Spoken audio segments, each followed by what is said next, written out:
नरेंद्र मोदी फिर से करेंगे मन की बात। सुबह 11 बजे पीएम का रेडियो पर संबोधन। पीएम मोदी 79वीं बार कर रहे हैं मन की बात। केंद्रीय गृह मंत्री अमित शाह आज शिलांग और गुवाहाटी में रहेंगे। शिलांग के सोहरा में सुबह करीब 11 बजे ग्रेटर सोहरा जलापूर्ति योजना का उद्घाटन करेंगे, तो वहीं गुवाहाटी में कई परियोजनाओं का शिलान्यास भी करेंगे। बीजेपी के राष्ट्रीय अध्यक्ष जेपी नड्डा के 2 दिवसीय गोवा दौरे का आज आखिरी दिन है। आज सुबह करीब 8:30 बजे गोवा के पोंडा में मंगेश मंदिर में पूजा अर्चना करेंगे जेपी नड्डा। तपोभूमि मठ में पौधारोपण भी करेंगे। आज अयोध्या दौरे पर उत्तर प्रदेश के मुख्यमंत्री योगी आदित्यनाथ अयोध्या में रामलला के दर्शन करेंगे सीएम योगी। इस दौरान कई विकास कार्यों की समीक्षा करेंगे। सुबह करीब 11 बजे अयोध्या पहुंचेंगे। आज से 4 दिवसीय जम्मू कश्मीर और लद्दाख के दौरे पर राष्ट्रपति रामनाथ कोविंद कल करगिल विजय दिवस की 22वीं वर्षगांठ पर करगिल युद्ध स्मारक पर शहीदों को श्रद्धांजलि अर्पित करेंगे, तो वहीं 27 जुलाई को श्रीनगर में कश्मीर विश्वविद्यालय के 19वें वार्षिक दीक्षांत समारोह को संबोधित करेंगे। कल करगिल विजय दिवस मनाएगा देश। करगिल के शहीदों के बलिदान को याद किया जाएगा। शहीदों को करगिल विजय दिवस के दिन श्रद्धांजलि दी जाएगी। इस दौरान देश के कई हिस्सों में सेना कई कार्यक्रम भी करेगी। टोक्यो ओलंपिक्स में भारत के लिए आज का दिन बेहद अहम। आज 9 खेलों में उतरेगा भारत। तीसरे दिन आज भारत को बैडमिंटन, बॉक्सिंग, जिम्नास्टिक्स, हॉकी, तैराकी, सेलिंग, टेनिस, टेबल टेनिस और शूटिंग से पदक की है उम्मीद। भारत की पदक की 2 मजबूत दावेदार मैरी कॉम और पीवी सिंधु आज अभियान की शुरुआत करेंगी। लंदन ओलंपिक्स 2012 में कांस्य पदक जीतने वाली मुक्केबाज मैरी कॉम महिलाओं के 51 किलोग्राम भार वर्ग में रिंग में उतरेंगी, तो वहीं रियो ओलंपिक्स 2016 की रजत पदक विजेता बैडमिंटन खिलाड़ी पीवी सिंधु आज करेंगी टोक्यो ओलंपिक्स में अपने अभियान का आगाज। भारत को शूटिंग में 1 से ज्यादा पदक की उम्मीद है। आज शूटिंग में महिलाओं और पुरुषों के 10 मीटर एयर पिस्टल इवेंट का क्वालिफिकेशन राउंड और फिर फाइनल होगा। मनु भाकर, यशस्विनी सिंह और दिव्यांश सिंह इंडिविजुअल इवेंट्स में उतरेंगे, तो वहीं जिम्नास्टिक्स में भारत की प्रणति नायक अपने पहले ओलंपिक अभियान का आगाज करेंगी। वहीं आज हॉकी में भारत और ऑस्ट्रेलिया की पुरुष टीम होगी आमने सामने। दोनों ही टीमें अपना पहला मैच जीत चुकी है। ऑस्ट्रेलिया वर्ल्ड नंबर 1 है, इसलिए उसे हराना भारत के लिए चुनौती। टोक्यो ओलंपिक्स में आज टेनिस में सानिया मिर्जा और अंकिता रैना की जोड़ी महिलाओं की डबल्स का पहला मुकाबला खेलने वाली है, तो वहीं टेबल टेनिस में अंशुत कमल और मनिका बत्रा मिक्स डबल्स के क्वार्टर फाइनल्स में उतरेंगी। टोक्यो ओलंपिक्स में खिलाड़ियों के पदक जीतने पर कोच को इनाम मिलेगा। स्वर्ण पदक विजेता खिलाड़ी के कोच को 12.5 लाख रुपए, रजत पदक विजेता के कोच को 10 लाख रुपए और कांस्य पदक विजेता के कोच को 7.5 लाख रुपए दिए जाएंगे। भारतीय ओलंपिक संघ ने घोषणा की है। वेटलिफ्टर मीराबाई चानू ने टोक्यो ओलंपिक में भारत को दिलाया पहला पदक। वेटलिफ्टिंग के 49 किलो कैटेगरी में जीता सिल्वर। पीएम मोदी ने मीराबाई चानू को फोन पर बधाई दी। कहा, देश चानू के शानदार प्रदर्शन से उत्साहित है। उनकी जीत से हर भारतीय को प्रेरणा मिलेगी। खेल मंत्री अनुराग ठाकुर ने मीराबाई चानू को बधाई दी। कहा, देश को आप पर गर्व। 135 करोड़ भारतीयों के चेहरे खिले हैं। चानू की जीत से बाकी खिलाड़ियों का बढ़ेगा हौसला। मीराबाई चानू जी को बहुत बहुत बधाई और बहुत बहुत धन्यवाद देना चाहता हूं। पहला ही दिन और रजत पदक जीतकर आपने 135 करोड़ भारतीयों के चेहरे पर एक मुस्कान लाई है। ओलंपिक्स में पदक जीतने के बाद बोली मीराबाई चानू। का रियो ओलंपिक में हार के बाद जीत का प्रण लिया था। लड़कियों को पढ़ाई के साथ खेल में आगे आने की सलाह दी। पीएम मोदी ने दी बधाई। मैं आज से बहुत सारी चेंज मिलेगा, क्योंकि वेट लिफ्टिंग में लड़कियां बहुत कम मिलते हैं, बहुत कम आती है, तो मैं मुझे लग रहा है अभी इसी की बात सारी लड़कियां वेट लिफ्टिंग में आए और मेहनत करें। इम्फाल में मीराबाई चानू के परिवार में जश्न का माहौल। चानू के भाई ने कहा, मुझे अपनी बहन पर गर्व। चानू को उसकी मेहनत का फल मिला। टोक्यो ओलंपिक में टेनिस खिलाड़ी सुमित नागल ने इतिहास रचा। उज्बेकिस्तान के डेनिस इस्तोमिन को हराकर पहला राउंड जीता। 25 साल पहले लियांडर पेस ने भी इसी तरह जीत से की थी शुरुआत। हरियाणा के सीएम मनोहर लाल खट्टर ने ट्वीट कर सुमित नागल को बधाई दी। कहा, हरियाणा के खिलाड़ी ने कमाल कर दिया। भविष्य के लिए शुभकामनाएं दी। पूरी की 14 साल की बच्ची ने टोक्यो ओलंपिक्स में सिल्वर मेडल जीतने पर वेटलिफ्टर मीराबाई चानू को अनोखे अंदाज में बधाई दी। बच्ची ने 18 घंटों की कड़ी मेहनत के बाद आइसक्रीम स्टिक्स और सफेद कार्डबोर्ड से बनाया टोक्यो ओलंपिक स्टेडियम का मॉडल। पोर्नोग्राफी केस में राज कुंद्रा और शिल्पा शेट्टी को आमने सामने बैठाकर पूछताछ हुई। सूत्रों के हवाले से खबर, पुलिस अधिकारियों ने कुंद्रा और शिल्पा से लगातार कई घंटों तक पूछताछ की। बयान के शेयर होल्डर्स पर भी सवाल जवाब हुए। मुंबई क्राइम ब्रांच को कुंद्रा के ऑफिस से मिली सीक्रेट अलमारी, पोर्नोग्राफी मामले से भरे दस्तावेज मिले, क्रिप्टो करेंसी से संबंधित डेटा भी जब्त। पोर्नोग्राफी केस में शिल्पा शेट्टी ने अपने पति राज कुंद्रा को बेकसूर बताया और कहा कि पॉर्न कंटेंट से कुंद्रा का कोई लेना देना नहीं। प्रदीप बख्शी के हवाले था हॉट शॉट का काम। पंजाब के बाद अब कांग्रेस आला कमान राजस्थान का भी विवाद हल करवाने में जुट गई है। मुख्यमंत्री अशोक गहलोत और सचिन पायलट के बीच चली आ रही तनातनी जो है वो खत्म हो सकती है। इसे लेकर सीएम अशोक गहलोत, केसी वेणुगोपाल और अजय माकन के बीच देर रात 2 बजे तक बैठक चली। आज जयपुर में प्रदेश कांग्रेस कमेटी की बैठक, पीसीसी में सभी कांग्रेसी विधायक मौजूद रहेंगे। अजय माकन, केसी वेणुगोपाल रहेंगे मौजूद। राजस्थान कैबिनेट में कई मंत्रियों की छुट्टी होना तय है। सूत्रों के हवाले से खबर, राजस्थान कैबिनेट में सचिन गुट को मिलेगी ताकत। हरियाणा कांग्रेस के पूर्व अध्यक्ष अशोक तंवर ने कांग्रेस पर जमकर हमला बोला। तंवर ने कांग्रेस को ब्लैकमेलर्स की पार्टी बताते हुए कहा कि यहां वफादारों के लिए कोई जगह नहीं है। ये जरूर है कि लोग बहुत निराश हैं। निराश इसलिए हैं कि जिन बातों को लेकर के, जिन मुद्दों को लेकर के संघर्ष किया, कांग्रेस सत्ता में आई, अब उससे बहुत दूर है। झारखंड में हेमंत सरकार को गिराने की बड़ी साजिश, कांग्रेस विधायक की शिकायत पर पुलिस ने रांची के एक होटल से 3 लोगों को गिरफ्तार किया। उनके पास से भारी मात्रा में कैश बरामद हुआ। तीनों से पुलिस कर रही है पूछताछ।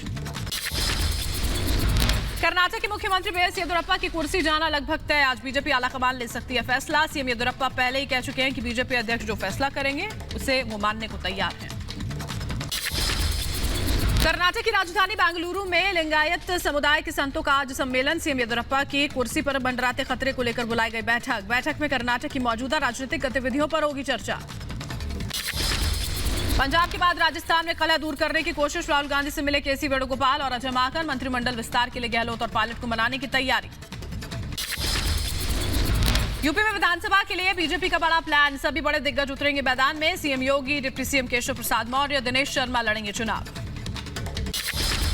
गोरखपुर से सीएम योगी, लखनऊ से दिनेश शर्मा, कौशाम्बी के सिराथू सीट से केशव प्रसाद मौर्य लड़ सकते हैं चुनाव। दिग्गज नेताओं को विधानसभा चुनाव में उतारने के फैसले पर बोले सपा नेता सुनील साजन का यूपी की जनता भी इंतजार कर रही है कि ये लोग आएं और मैदान में उतरें। यूपी बीजेपी प्रवक्ता राकेश त्रिपाठी का बयान, कहा कौन कहां से चुनाव लड़ेगा ये चुनाव समिति की बैठक के बाद तय होगा। शिवपाल यादव की पार्टी प्रगतिशील समाजवादी पार्टी के नेता अरविंद यादव का बयान, कहा ये लोग चुनाव लड़ेंगे तो इनके लिए कौन प्रचार करेगा, क्या डीएम एसपी इनके लिए मांगेंगे वोट। उत्तर प्रदेश में विधानसभा चुनाव से पहले जनता को लुभाने की कवायद में जुटी बीएसपी पार्टी। यूपी के अंबेडकर नगर में प्रबुद्ध वर्ग विचार संगोष्ठी के आयोजन का आखिरी दिन रहा। यूपी में बीएसपी के ब्राह्मण कार्ड पर बीजेपी का हमला, सांसद रवि किशन ने कहा कि कल तक जिन्हें कोसते थे आज उन पर अचानक से प्रेम जाग गया, जनता सब जानती है। यूपी के पूर्व मुख्यमंत्री कल्याण सिंह की तबियत में अब भी कोई सुधार नहीं, लखनऊ के पीजीआई में भर्ती हैं कल्याण सिंह। उत्तराखंड पुलिस ने हरिद्वार को सील किया, पुलिस का कहना है कांवड़ यात्रा के लिए किसी को शहर में नहीं आने दिया जाएगा।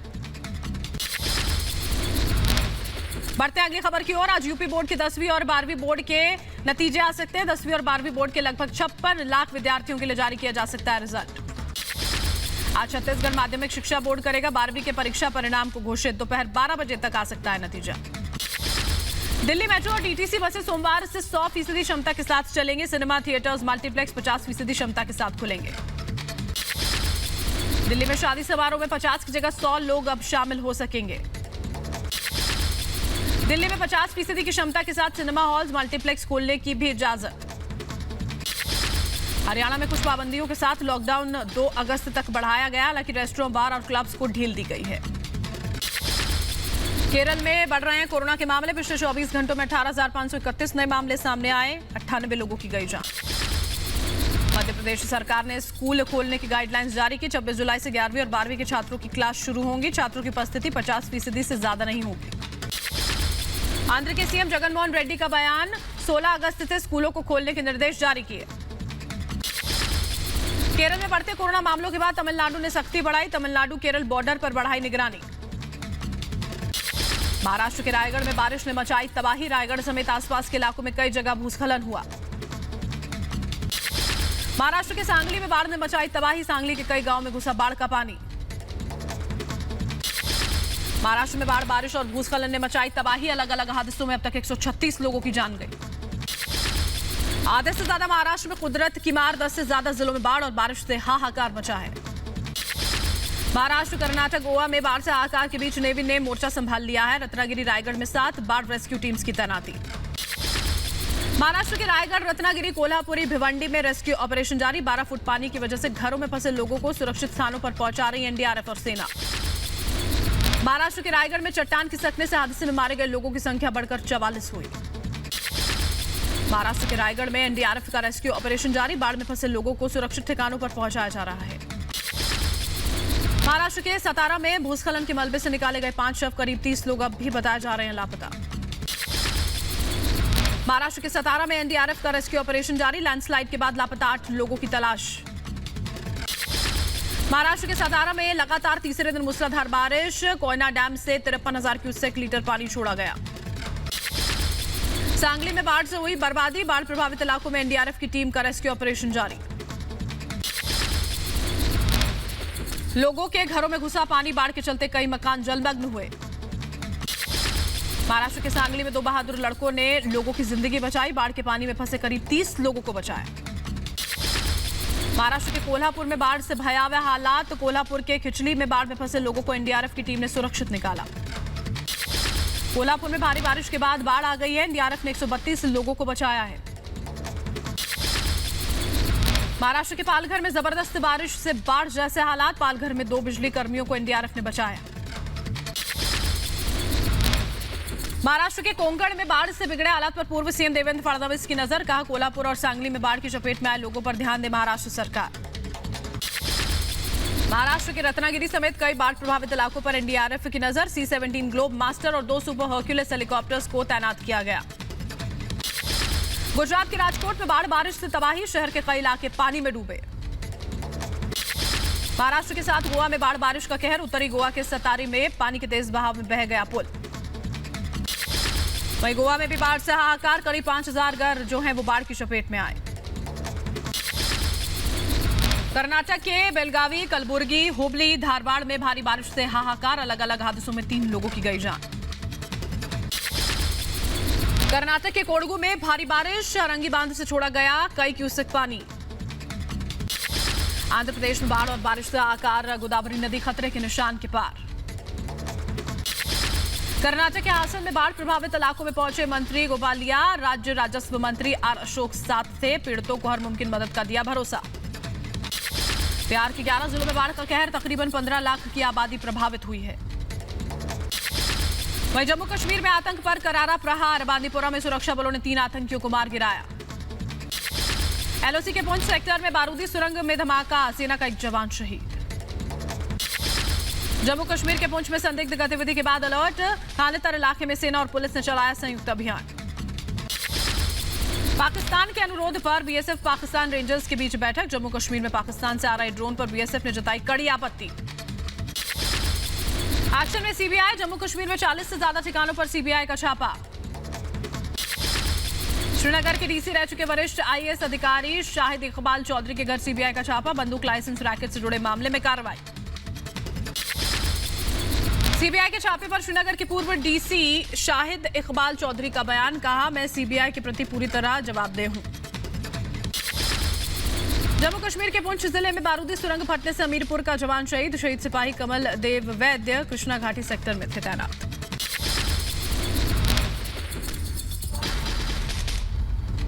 बढ़ेंगे अगली खबर की ओर। यूपी के नोएडा में भीषण आग लग गई। सेक्टर 10 की एक इमारत में आग लगी। दमकल की कई गाड़ियां मौके पर।